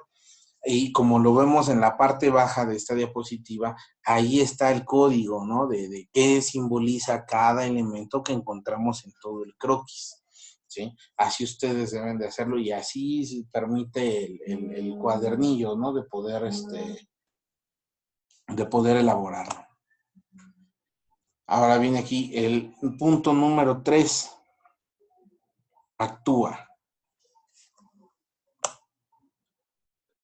Ya es cuando hemos preparado todo, entonces ahora sí, a lo que sigue. Dice, si escuchas la alerta sísmica, cuentas con segundos de ventaja. Ubícate en una zona de menor riesgo. Y claramente lo dice aquí, o sea, no nos está garantizando de que vamos a escuchar la alerta sísmica. Nos está diciendo, si escuchas, si la alcanzas a escuchar, es ejemplo lo que vivimos en 2017, ¿no? Se activa tarde la alerta sísmica porque el epicentro vino de un lugar donde no hay sensores sísmicos. Para cuando la onda ya llega a donde hay un sensor sísmico y se activa la alerta, pues a nosotros ya se nos estaba moviendo el piso, ¿no? Luego dice, es importante mantener la calma ya que puede ocurrir un accidente. ¿Cómo vamos a mantener la calma? Necesitamos aprender, ¿sí?, a controlar nuestras emociones. Para esto es importante, vuelvo a lo mismo, la práctica de simulacros, el hecho de capacitarnos, ¿no? Capacitación y simulacros van de la mano, ¿no? ¿Por qué? Porque la capacitación me sirve para poder obtener el conocimiento, ¿sí? Y el simulacro me sirve para poder ensayar de que ese conocimiento que yo recibí fue el óptimo como para poder decir, sí estoy haciendo bien las cosas, ¿no? Y entonces ahora sí, a lo que sigue, ¿sí? Esto me va a ayudar a controlar mis emociones y a poder mantener la calma. No quiere decir que no me va a dar miedo. No quiere decir que si suena la alerta sísmica y se empieza a mover todo y la casa empieza a rechinar, no quiere decir que no me va a dar miedo. Sí me va a dar miedo, pero puedo controlar esas emociones y no voy a salir corriendo despavorido, ¿sí? O como la experiencia que tengo yo yo vivo en un departamento y hay una vecina que sí hace bien su evacuación, todo bien, pero resulta que llega al último escalón y se hinca y se pone a rezar. Dices, bueno, está bien, es su catarsis, pero eso está provocando un cuello de botella y está provocando que en algún momento alguien le pase encima. No está mal, ni estamos peleándonos con la religión, pero dices, bueno, mejor ponte a rezar, pero ya en el punto de reunión, evita el cuello de botella y evita ponerte en riesgo tú también, ¿no? Luego, aléjate de ventanas o muebles que pudieran caer, ¿sí? Por eso es importante anclar los muebles, pero no porque el hecho de que el librero esté anclado, ¿no? O la alacena esté anclada a la pared y al piso, quiere decir que ya me voy a replegar ahí, no, porque recuerda que las puertas se pueden abrir o los objetos que están adentro del mueble se pueden llegar a caer, ¿no? Y también me pueden provocar lesiones, ¿sí? Simplemente estamos tratando de minimizar el riesgo. Entonces, aunque estén anclados, hay que evitar llegar y replegarnos ahí. Obviamente las ventanas también. Aunque en el caso de que una ventana se rompa porque se descuadra, ¿no?, el marco, ¿sí?, la mayoría de los vidrios tienden a caer hacia afuera por el sello que tienen en la parte interna, ¿sí? Pero aún así, digo, pueden llegar a algunas esquirlas, ¿no?, del vidrio caer hacia adentro y provocar una lesión. Es una vez perceptible el movimiento telúrico, no hagas uso de las escaleras ni del elevador. Las escaleras es el lugar más viable de colapsar durante un sismo. Y hay varios videos que circulan en redes sociales, principalmente en YouTube, ¿sí?, donde se ve claramente este fenómeno, ¿no? Fueron videos captados por cámaras de seguridad en varios edificios durante los sismos del 19 de septiembre de 2017 y del 7 de septiembre de 2017. Y algunos videos se nota, ¿no?, que está la cámara, ¿no?, de seguridad grabando el cubo de las escaleras de los edificios y se ve cómo se separan, ¿no?, las escaleras, el elemento se separa el elemento estructural y algunas escaleras empiezan a desmoronar, ¿no? La gente ya no puede evacuar, ¿sí? Una vez que se sienta el movimiento, no se les ocurra por ningún motivo utilizar las escaleras. Mejor se repliegan dentro del inmueble o donde se encuentren, ¿no? El elevador tampoco lo podemos utilizar. ¿Por qué? Porque es muy probable que exista un corte del suministro eléctrico por el movimiento, ¿sí?, y quedemos atrapados, ¿sí?, por una cantidad de horas, no sabemos cuánto. ¿Por qué? Porque dependiendo de la magnitud del evento, pues los bomberos van a estar ocupados, ¿no?, en lo que llegan y nos pueden extraer, ¿sí? Aparte de que pues ahí no hay concentración de oxígeno, ¿no? Nos vamos a sentir sofocados, hay gente que se llega a desmayar por estar horas enteras ahí en el elevador, ¿sí? Y lo mismo es en caso de incendio, ¿sí? Más adelante vamos a ver el por qué en caso de incendio tampoco se utiliza el elevador. Ten a la mano los documentos importantes en una bolsa hermética. Esta bolsa hermética, pues ya saben, ¿no?, aunque vamos a decir marcas, pues es la bolsa tipo Ziploc, ¿sí? Pero en la actualidad yo lo que recomiendo es que en una USB se pueda almacenar toda la información. Hay que digitalizar todo lo más importante para nosotros, es decir, documentos importantes como actas de nacimiento, identificaciones oficiales, que pueden ser credenciales de lector, credenciales de la escuela, ¿no?, los CURP, pasaportes, asimismo, también cartillas de vacunación y demás, ¿no? Documentos de la escuela, ¿no? Asimismo, también algunas facturas, factura del coche, ¿sí? Factura del coche, factura hasta de la televisión, la lavadora y demás. La ventaja es que ahorita la mayoría de las facturas ya son digitalizadas, ¿no? Ya nada más todo lo vamos arrastrando a una USB, o también podemos guardarlo en un correo electrónico, ¿no? En la famosa nube, ¿no? ¿Sí? Ya tenemos esa opción. ¿Por qué? Porque de repente pues, perdemos los documentos importantes, ¿no? Cuando el sismo del 85, hubo muchos enseres electrodomésticos y demás que fueron recuperados, ¿no?, de los edificios colapsados. Meses después del sismo salió un edicto a través del Diario Oficial de la Federación para que todos esos bienes se fueron concentrados en el campo militar número 1 y en el campo Marte. Entonces el ejército le dio la indicación a los ciudadanos de que todos aquellos que quisieran recuperar sus bienes, pues podían ir por ellos, ¿no? Pero para poder recuperar sus bienes, ¿no?, tenían que presentar pues la factura para poder comparar, ¿sí?, lo que indica la factura con el número de serie y el tipo de bien que se recuperó, y así pues evitar los posibles robos, ¿no? Pero pues en ese momento, ¿quién iba a resguardar, ¿no?, sus facturas? Y a duras penas resguardaban sus documentos oficiales, ¿no? Y lo mismo ocurrió en 2017. Hubo muchas personas que perdieron ahí sus credenciales de lector y no tenían cómo identificarse, ¿no? ¿Sí? Ahora con esto de la pandemia está ocurriendo exactamente lo mismo. Hay mucha gente que como no hay trámites, pues no pueden llegar a solicitar una reposición de su credencial de lector. La ventaja es que el INE ya hay una determinación de poder darnos un comprobante digital, ¿no? En lo que se decreta un semáforo epidemiológico viable como para poder realizar trámites, ¿sí? Aún así, la mayoría de los documentos pues pueden estar digitalizados y es mucho mejor que andar cargando la bolsita, ¿sí? En caso de que el agua se introduzca en tu domicilio, desconecta la energía eléctrica. No es nada más, bueno, aquí está como ejemplo, ¿no? El desenchufar los aparatos, pero no nada más se trata de eso, se trata de bajar el switch principal, hay que cortar por completo el suministro eléctrico, ¿sí? Ahora, aquí lo importante es, ¿estoy sujeto a esto? Si estoy sujeto a esto, o estoy en la posibilidad de que me pueda inundar, pues entonces sí voy a tomar en consideración estas cosas, ¿no? Estos factores. Si no, me informo por si en algún momento me encuentro en un lugar donde sí esté susceptible a inundarme, ¿sí? Pero dentro de mi familia, pues a lo mejor voy a reforzar más en otros aspectos, ¿no? Ejemplo, en caso de incendio, a lo mejor ahí voy a reforzar más el conocimiento y la práctica de simulacros. Luego, si existe un alertamiento de inundación o deslave, hay que evacuar dando mayor atención a grupos vulnerables, a niños, personas con discapacidad y adultos mayores, ¿sí? Hay que darle prioridad a ellos, sobre todo porque el desplazamiento es más lento, ¿no? ¿Sí?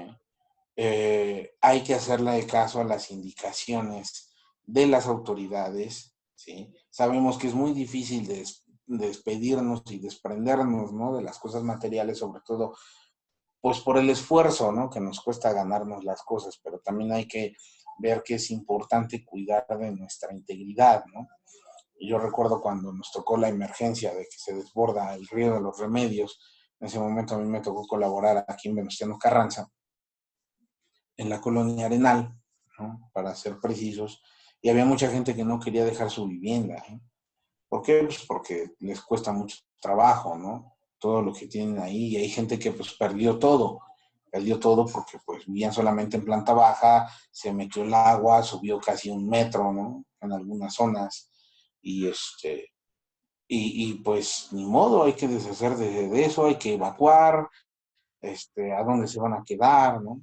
Y es muy difícil, pero pues hay que, en la medida de lo posible, hay que atender las medidas de prevención, porque esta evacuación es preventiva, ¿no? Sabemos que sí, se está inundando y empieza a subir el nivel, pues hay que salir. ¿Por qué? Porque no podemos quedarnos ahí adentro.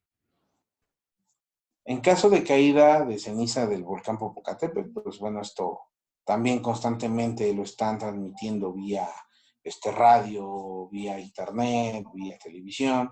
Y si es necesario salir a la intemperie, hay que proteger ojos, nariz y boca, ¿no? ¿Sí? Y aún así, antes había mucha gente que, aunque decían esto, ¿no? Cuando cae la ceniza del volcán, pues hay mucha gente que no hace caso, ¿sí? Ahorita con esto de la pandemia, como que ya nos estamos acostumbrando un muchito, ¿no? Podríamos decir un poquito, pero no, ya cuántos meses llevamos usando cubrebocas. Ya nos estamos acostumbrando un muchito a utilizar el cubrebocas, ¿no? Los lentes de seguridad también, caretas y demás. Entonces, esto tiene sus pros y sus contras, ¿no? ¿Por qué? Porque si se relajan las medidas de seguridad, pues al rato ya nadie va a querer usar cubrebocas, y en caso de eventos como este, ¿no? Del volcán, pues ya menos van a querer utilizar el cubrebocas, ¿no? No hacer ejercicio al aire libre por la ceniza, que es muy densa, muy pesada, y nos puede provocar daños en vías respiratorias, ¿no? Hay que tapar los tinacos, cisternas y depósitos de agua para evitar que se contaminen, sobre todo porque la ceniza cuando se moja se petrifica, se hace muy dura, ¿no? Y toda esa agua pues ya no va a servir para consumo humano, sobre todo por los materiales que tiene la ceniza, ¿no? Principalmente el azufre. No dejes a la intemperie alimentos ni de consumo humano ni para los animales.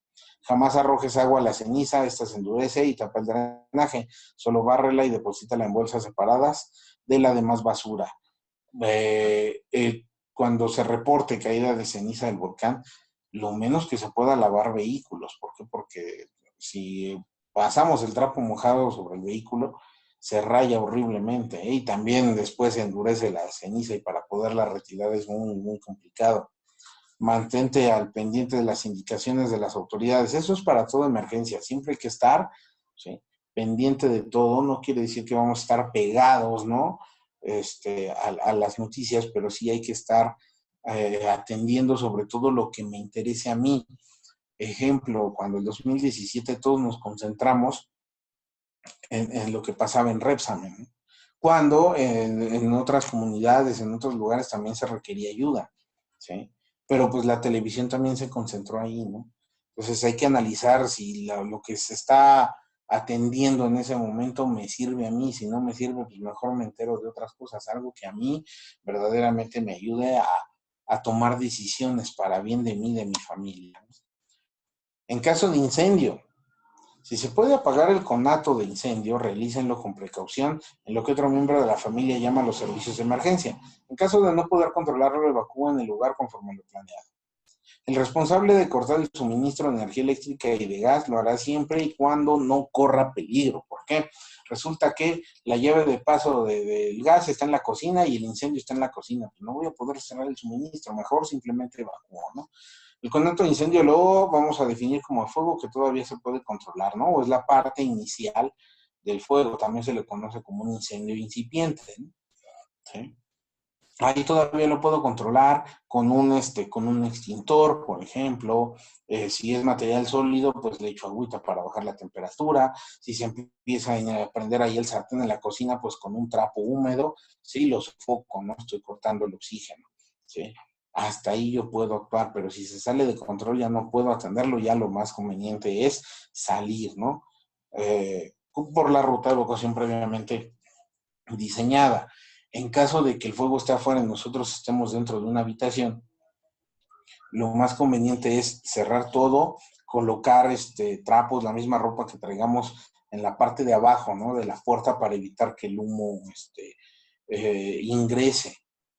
A veces hay gente que dice, es que hay que abrir la ventana. No, no se pueden abrir las ventanas. ¿Por qué? Porque con eso estamos generando un efecto que se llama Venturi dentro del léxico bomberil, ¿sí? Estamos ventilando el fuego, se hace más denso el humo y se puede llegar a prender todo lo que está en la habitación, precisamente por el humo caliente. Entonces hay que tratar de comunicarnos con el exterior para que vean que estamos atrapados y que, ¿sí?, posteriormente lleguen los bomberos a rescatarnos, ¿vale? Evitar, dentro de la manera de lo posible, ventilar ese fuego, ¿vale? Por eso es importante darle mantenimiento a las instalaciones, capacitarnos y practicar simulacros. 4, precisamente el tema, ¿no? Realiza simulacros y define asignaciones a cada miembro que habita en tu hogar. Hay que imaginarnos la situación de emergencia, ¿no? Que es la hipótesis. En tu hogar, ¿qué harían tú y tu familia si sucediera? ¿Sí? A ver, vamos a imaginarnos, ¿no? Estamos todos en casa, la hora de la cena, o resulta que cada quien ya está en su habitación, dispuestos a dormir, y de repente suena la alerta sísmica. ¿Qué vamos a hacer, no? ¿Sí?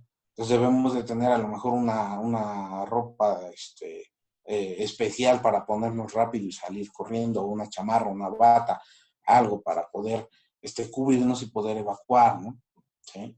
Entre todos fijan responsabilidades a cada miembro de la familia. Acuerden quién será responsable de, ¿no? Cerrar suministro eléctrico, cerrar suministro de gas o de agua, ¿sí? La famosa maleta de emergencia que más adelante vamos a ver qué es lo que contiene, el botiquín, los animales de compañía, ¿no? ¿Sí? ¿Quién se va a hacer cargo de ellos? O si tengo un bebé, ¿quién se va a hacer cargo del bebé? La pañalera, ¿quién se va a hacer cargo de un adulto mayor?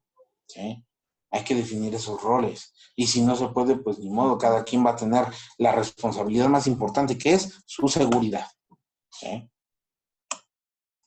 Ante la voz de alarma, interrumpan cualquier actividad que estén realizando, cierren las llaves de paso del agua, gas y corten el suministro eléctrico. Recuerden que todo esto es en la medida de lo posible y, sobre todo, sin riesgo para los miembros de la familia.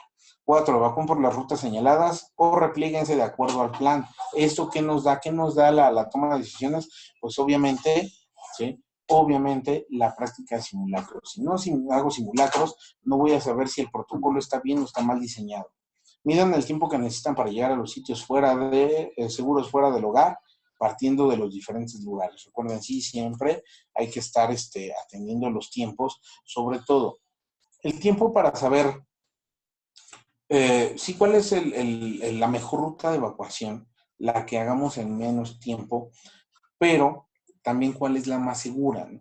Obviamente, si hablamos de una ruta de evacuación segura, nos va a dar como resultado un menor tiempo para poder realizar la evacuación, siempre y cuando, repito, sea segura. No puedo decir que, ay, sí, hago 15 segundos, pero me tropecé, me resbalé y llegué en sí, pero no se trata de llegar por llegar, se trata de llegar bien. 5. Recuerden, siempre deben mantener la calma. Recuerden, hay que controlar emociones. 6. Lleguen al punto de reunión acordado, revisen que todos se encuentren bien. 7. Evalúen los resultados y ajustan los tiempos. Ahora, ya que, ¿cómo voy a evaluar los resultados? Pues obviamente es mediante la hipótesis. La hipótesis me marca un sismo, yo tengo que ponerme un objetivo. El objetivo es que todos salgamos, ¿sí?, en el menor tiempo posible, ¿no?, de la vivienda, al punto de reunión. Ok, entonces me empiezo a medir tiempos, ¿sí? ¿Cuánto es lo que me arrojó en este ejercicio? Ok, lo anoto. Ahora, el próximo ejercicio tenemos que hacer mínimo ese mismo tiempo, ¿no? ¿Sí? Ahora, no nada más voy a estar evaluando el tiempo. A lo mejor voy a evaluar pues, que verdaderamente no existan obstáculos en la ruta, ¿no? Voy a evaluar que todos hagan lo que les corresponde, que ya sea cerrar la llave del gas, del agua o bajarle el switch de la electricidad. Para todo eso me sirven los simulacros. Anexo, lo que no debe faltar en casa, los números de emergencia, servicio metropolitano de urgencias, ¿no? De entrada, ya sabemos que es el 911, ¿sí?, el servicio metropolitano, y hay que aprendérnoslo todo, e inclusive hasta los niños, los más pequeños, hay que enseñárselos, que se lo aprendan, porque ellos también nos pueden ayudar a activar el servicio metropolitano de urgencias, ¿no? El extintor, recomendaciones para el hogar: se recomienda uno de 2.5 kilogramos de polvo químico seco, que es el polvo multiusos, y debe de estar en un lugar visible y de fácil de acceso, ¿sí? Y en zonas de posible riesgo, por ejemplo, cerca de la cocina. Sí, cerca, no dentro de la cocina, porque si el incendio se genera dentro de la cocina, pues nadie va a poder pasar por el extintor. Cerca de la cocina, fácil acceso, ¿por qué? Porque es el lugar más susceptible donde se pueda generar ahí un incendio incipiente, ¿no? Hay que estarlo revisando constantemente, sobre todo que no tenga presión. Lo mismo, le aplican la misma norma que para establecimientos, cada año hay que darle mantenimiento y recarga, ¿sí? Aquí lo que se recomienda es que, bueno, si voy a mandar a recargar el extintor, pues tengo que brindarle la oportunidad a mi familia de que lo dispare, de que lo utilice, que todos aprendan, ¿no? ¿Para qué sirve el extintor y cómo se utiliza? Porque a lo mejor yo en mi centro de trabajo ya aprendí, y lo que me indican a mí en el curso de incendios es que, sí, de preferencia debo de comprar uno para mi casa. Ahorita lo estoy aprendiendo. Pero de nada sirve tener un extintor si la familia que está en la casa mientras yo trabajo no lo sabe utilizar. También se recomienda que se coloquen detectores de humo en pasillos, sala y habitaciones, o cerca de las habitaciones. Nunca en la cocina, porque cada rato va a sonar y vamos a espantar tanto a la familia como a vecinos, ¿no? Pero sí cerca de las habitaciones, para que en caso de presencia de humo, el ruidito del detector de humo nos despierta y podamos atender la emergencia. La bolsa hermética con documentos importantes. ¿Qué se debe de llevar? Pues aquí lo dice: acta de nacimiento, comprobante de domicilio, la credencial con fotografía, el CURP, certificado de estudios, facturas de los bienes, cartilla de vacunación, el carnet de salud. Ahora, dice aquí claramente, de ser posible, escanearlos y llévalos también de manera electrónica, USB, disco duro, etcétera, o bien envíalos por un correo electrónico, ¿no?, para tenerlos ahí en la nube y en algún momento poder descargarlos para hacer trámites. Perdón. El botiquín de primeros auxilios, ¿no? Medicamento para algún tratamiento específico, ¿como cuál? Si tengo un familiar que es diabético, que es hipertenso, que es asmático, ¿no?, que está sujeto a algún medicamento ya de por vida, o está atravesando por una enfermedad y que requiere sus tomas continuas en ese momento, entonces sí se contempla ese medicamento para el botiquín. Si no, entonces si la familia es sana, ¿para qué guardamos nosotros medicamentos? No los necesitamos. Un termómetro, obviamente, guantes de látex, yodo, antiséptico, curitas, algodón, gasas, cinta adhesiva, vendas elásticas, tijeras y cubrebocas. Todo eso es lo que debe de llevar, ¿sí? mi botiquín de primeros auxilios. Y ahorita ya hablando en materia de COVID, pues también debemos de colocar unos lentes de seguridad. Ahora, el botiquín de primeros auxilios, si yo no quiero atender personas ajenas a mi familia, está bien, estoy en todo mi derecho, no estoy obligado a hacerlo. Recuerden, tema de COVID, ¿sí? Si el botiquín debe de ser primeramente pensado en atender las posibles emergencias que se suscitan dentro del entorno familiar. Si tengo conocimiento, capacidad o quiero atender a alguien ajeno, lo hago. Y si no, recuerden, nadie los está obligando. La maleta de vida, ¿no? Dice aquí de fácil de transportación, sí. Sí, debe de ser de fácil transportación y evitar cargarle de cosas que a lo mejor ni ocupamos, ¿no? Lentes de repuesto, siempre y cuando se ocupen lentes. Si la familia no ocupa lentes, ¿para qué? Pensamos en estas cosas, ¿no? El plan familiar de protección civil, obviamente. El radio portátil con pilas. Aquí hay una cuestión, es más fácil, yo por ejemplo, yo lo cambiaría, ¿no? Por una batería de respaldo. ¿Por qué? Porque la mayoría de los teléfonos celulares también le podemos ahí descargar la aplicación de radio, nada más conectamos los audífonos que nos sirven como antena, ¿sí? Y ya podemos estar ahí enterándonos de lo que esté pasando. Entonces ya es un peso menos, ¿no? La batería de respaldo pues no pesa tanto y lo puedo sustituir, ¿no? Obviamente tengo que verificar que tenga carga la batería, entonces constantemente tengo que estarle dando mantenimiento a esta maleta y ahorita van a ver por qué. La linterna de mano también debe de ir acompañada de unas baterías de repuesto, ¿no? ¿Sí? ¿Por qué? Porque de repente las baterías que traía ya no sirven, entonces unas baterías de repuesto. Constantemente hay que estar revisando todo esto. Silbato, sí, el silbato es muy importante, puede ser de esos que traen garbancito, o hay un silbato que es como tipo deportivo, que no lleva garbancito, pero sí hace buen ruido, ¿no? Agua embotellada, que no sean más de 2 botellas de litro, porque si no es un peso excesivo, ¿no? Alimento para bebé, si es que tenemos bebé, de lo contrario, alimentos no perecederos, comida para mascotas en caso de que se tengan, duplicado de unas llaves, una muda de ropa, una cobija, un encendedor, dinero, ¿no? Papel higiénico, toallas, ¿no? Papel y toallas higiénicas, dice pañales en caso de que tenga bebé, una hoja de papel y pluma, ¿sí? Por cualquier anotación. De hecho, podemos cortar hojitas y anexarlas al plan familiar y colocar ahí una plumita por cualquier anotación de importancia, ¿no?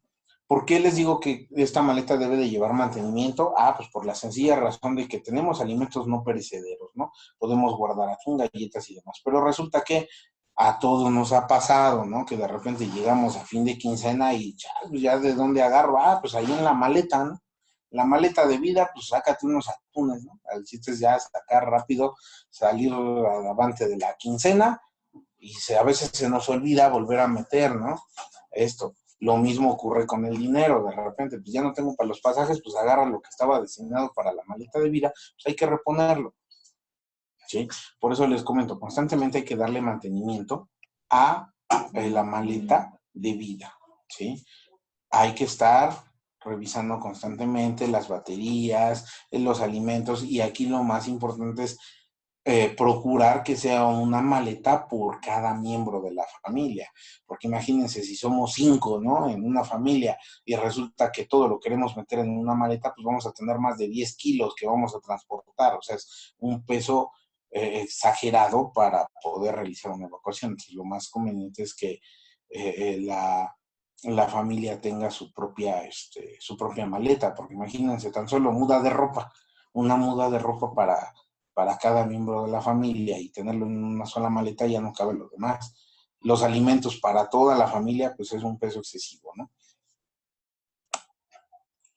Pues hasta aquí hemos llegado con esta pequeña plática. Les voy a colocar aquí mis datos de donde nos pueden encontrar en estas redes sociales, correos electrónicos, nos pueden encontrar en Facebook, en Twitter, Instagram, y obviamente aquí les dejo el WhatsApp de la empresa por cualquier mensajito que quieran, alguna duda que quieran que se les resuelva por estos medios.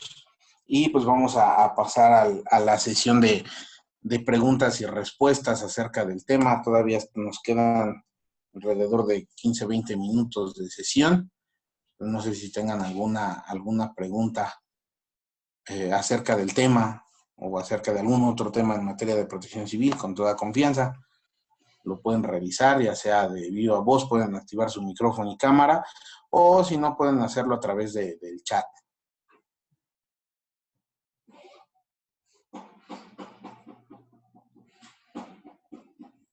Ok, ¿alguien tiene alguna pregunta?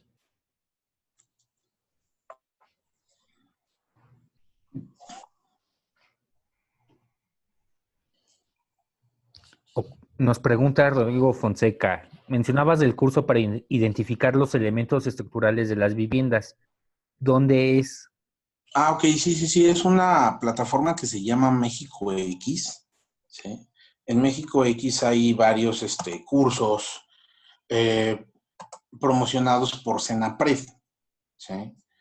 Y en estos cursos podemos encontrar de evaluación estructural, ¿no? Así se le conoce al curso. De hecho, voy a pasar el link. Se los hago llegar a través de Adán para que puedan ustedes visitar la página de México X, ¿sí? A veces también lo da directamente el Senapred en su página, ¿sí? Pero ahí con tiempo van mandando las convocatorias. La ventaja de México X es que está constantemente abierto el curso, entonces lo pueden ustedes tomar sin que exista la convocatoria para tal. Pregunta José Luis Ortiz. Buenas tardes, César. En caso de tener una vivienda de 2 niveles, ¿qué debo de atender en caso de emergencia? Ok, pues de entrada, como lo comentaba, en el caso de las escaleras, tratar pues de evitar, ¿no? que estén obstaculizadas con adornos, con macetas, ¿no? Tratar de utilizar evitar utilizar las escaleras en caso de emergencia y darle mantenimiento a todas las instalaciones, ¿sí? Darle mantenimiento para evitar que en caso de un sismo, pues la falta de mantenimiento sea lo que termine deteriorando la vivienda, ¿sí? Pregunta igual Rodrigo Fonseca. ¿Y el folleto de plan familiar que mencionabas lo puedo conseguir impreso? Sí, se puede conseguir impreso. De hecho, aquí tengo una muestra que es esta es la nueva edición y pues viene siendo exactamente lo mismo, ¿no? Lo mismo que estamos viendo en la diapositiva. Cambian, obviamente, pues los colorcitos por la cuestión del diseño, ¿no? Institucional por la administración. Pero vean, siguen siendo los mismos 4 pasos. Aparte, el folletito tiene unas pequeñas credenciales, ¿no? Que podemos nosotros llenar por cada miembro de la familia, colocarle la foto y irla guardando, ¿no? Transportarla con nosotros, ¿sí? La información, repito, sigue siendo la misma, ¿no? ¿Sí? Qué hacer con las instalaciones de luz, de agua, ¿sí? Repito, lo único que cambia pues es el diseño, ¿no? De acuerdo a la administración, ¿no? Aquí vienen las hojitas para poder nosotros plasmar el croquis, ¿no? Viene cuadriculado, viene aquí el ejemplo de la simbología. Nosotros podemos utilizar otra simbología. Aquí viene el croquis de riesgos, ¿no? Los cables, los vidrios, ¿no? ¿Sí? Entonces, repito, lo podemos encontrar de manera digital en la página de la Secretaría de Gestión Integral de Riesgos y Protección Civil, o también lo pueden, a través de sus instituciones, lo pueden solicitar de manera impresa a través del área de comunicación social de la Secretaría de Gestión Integral de Riesgos y Protección Civil, ¿sí? Y de hecho, pues no estaría por demás solicitar un curso, ¿no? De plan familiar acompañado pues del material impreso, ¿no? ¿Para qué? El curso formal de plan familiar llega a oscilar entre las 8 a las 20 horas, ¿sí? Donde en ese curso se les va indicando cómo hagan ustedes el plan familiar, paso por paso. Ustedes, ahora sí que a través de tareas van llenando todo su plan familiar para que al final de la jornada de capacitación ustedes ya tengan el plan familiar no nada más elaborado, sino que toda su familia pues ya tenga todo este conocimiento también, ¿no? ¿Alguien más tiene alguna otra pregunta? Comparte Catalina, que es muy grato escuchar todas las indicaciones que debemos seguir. Muchas gracias. Bendiciones a todos por su gran apoyo. ¿Alguna otra pregunta?